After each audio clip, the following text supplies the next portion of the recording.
హైదరాబాద్ ముషీరాబాద్ పరిధిలోని పద్మారావు నగర్ వద్ద ఆర్థిక వివాదాల నేపథ్యంలో సయ్యద్ అలీం అనే యువకుడిని అతని స్నేహితులే కత్తితో పొడిచి దారుణంగా హత్య చేశారు. పేకాట అప్పుల విషయంలో తలెత్తిన గొడవతో నిందితుడు సయ్యద్ ఇలియాస్ జహంగీర్ ఈ దారుణానికి పాల్పడగా నిందితుడిని పోలీసులు అదుపులోకి తీసుకున్నారు. కాగా ఈ ప్రాంతంలో తరచూ జరుగుతున్న నేరాలపై స్థానిక మహిళలు భయాందోళన వ్యక్తం చేస్తున్నారు.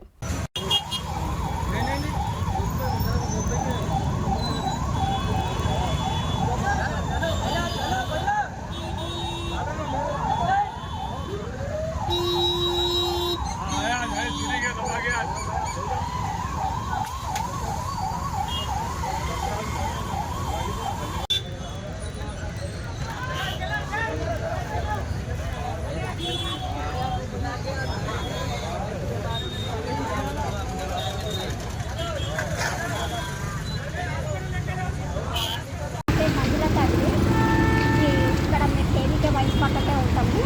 ఇక్కడ ఎన్నిసార్లు చెప్పినా కానీ విన్నారండి. ఎప్పుడు గొడవలు అయితేనే ఉంటాయి. మాకు కూడా వాటర్ పోస్తే బాటిల్ చిన్న చిన్న బాటిల్ తీసుకొని వాటర్కి వస్తారు. ఎన్నిసార్లు చెప్పినా విన్నారు. హాయి గొడవ పెట్టడం కొట్టడం. మొన్నైతే ఒక అబ్బాయి వచ్చిందండి మీదే కొట్టడానికి. మళ్ళీ ఆ బాటిల్ తీసుకొని నేను కొట్టి మళ్ళీ పంపించాను. ఎన్నిసార్లు చెప్పినా విన్నారు. మళ్ళీ పైన కూడా సిట్టింగ్ పెట్టారండి. పైన కూడా సిట్టింగ్ పెట్టి అక్కడి నుంచి మా దాకా వస్తుంది. మా పైన మా రూమ్ దాకా వచ్చి అక్కడ కూడా తాగుతారు. ఎన్నిసార్లు చెప్పినా వినరు. ఒకసారి అయితే క్యాబ్ పగలగొట్టారు మరి. ఆయన కడుతా అంటే మీరు ఎందుకు వేసుకున్నావు తాళం వేస్తే తాళం కూడా అది ఏమి ఆయన నువ్వు ఎందుకు వేసుకుంటావు తాళము అది కూడా నాకు గొడవ చేస్తాడు. ఎన్నిసార్లు చెప్పినా వినలేదు. మా షాప్ ఓనర్ చెప్తే కూడా ఆయన కూడా వినడు. ఇక్కడ కింద నుంచి పై దాకా మెట్ట మీద దాకా తాగుతారు. ఎన్నిసార్లు చెప్పినా వినరు. ఆయన ఏమో ఇష్టం వచ్చినట్టు మాట్లాడతాడు. ఆయన బాగా అహంకారం బాగా పెరిగింది ఆయనకి. ఎవరికి? ధర్మేందర్ రెడ్డికి అహంకారం బాగా ఉంది ఆయనకి. లేడీస్తో ఎట్లా మాట్లాడాలో తెలియదు. లేడీస్ని కూడా ఇష్టం ఏదంటే పొగరు ఎక్కువ ఆయనకి. మర్యాదగా మాట్లాడడం తెలియదు ఆయనకి. ఎన్నిసార్లు బయటికి ఊపియండి సార్ ఇక్కడ దాకా వస్తున్నారు ఇక్కడ తాగుతున్నారు అని పట్టించుకోడు ఆయన. అలాగే వెళ్ళిపోతారు.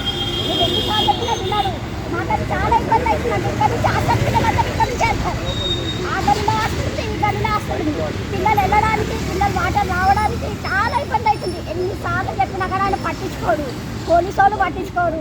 ఆ పోలీసు వాళ్ళు వస్తే కూడా నేను చాలాసార్లు కంప్లైంట్ చేసా. సార్ ఇక్కడ తాగుతున్నారు నాకు ఇబ్బంది అవుతుంది సార్. రాత్రి 12 వరకు ఇక్కడనే మా రూమ్లు ఇక్కడనే ఉన్నాయి. నేను ఇక్కడనే ఉంటామన్నా కానీ ఏ పోలీసు వాళ్ళు కూడా పట్టించుకోవట్లా. వచ్చి కంప్లైంట్ ఇవ్వమంటారు సార్. పద్దాగా ఆడపిల్లలని పిఎస్లో కంప్లైంట్ ఇవ్వాలా? ఎన్నిసార్లు అని ఇస్తాను సార్. అది ఇప్పుడు మర్డర్ జరిగింది ఇక్కడ. ఎట్లా జరిగిందమ్మా? ఆ సమయంలో మీరు ఉన్నారు? మర్డరు మేము ఇక్కడే ఉన్నామండి. కానీ మేము అక్కడ దాకా వెళ్ళలేదు. ఎందుకంటే వయసు కదా. మేము అక్కడ దాకా వెళ్ళలేదు.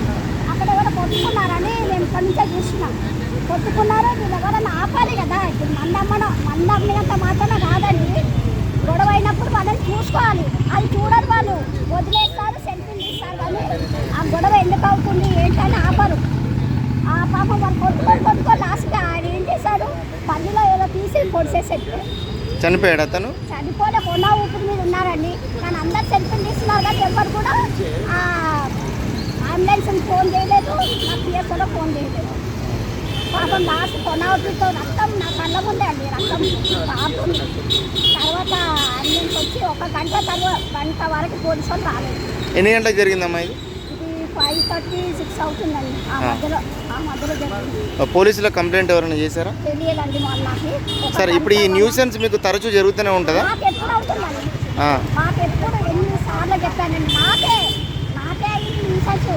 అందరి దాకా ఎందుకు నాకే అయ్యింది. ఎన్నిసార్లు గొడవ తాగి ఇక్కడ నుంచి అక్కడ దాకా అందరూ వాళ్ళే వస్తారు. ఎన్నిసార్లు చెప్పాను కానీ వాళ్ళు విన్నారు. మీకు ఏం న్యాయం కావాలమ్మా? మాకేంటంటే తీసేయాలని చేయితే వయసు తీసేయాలి. ఈ కింద దాకా పైన కూడా పెట్టింది. పైన కూడా సిట్టింగ్ పెడితే నాకు పైన దాకా వస్తున్నారు అక్కడ దాకా వస్తున్నారు. నాకు చాలా ఇబ్బంది అయిపోతుంది. నేను ఎన్నిసార్లు చెప్పినా మొరబెట్టుకున్నా ఎవరు వినట్లేదు. కనీసం దయచేసి తేలిక వయసు పనిచేయాలని నేను కోరుకుంటున్నాను.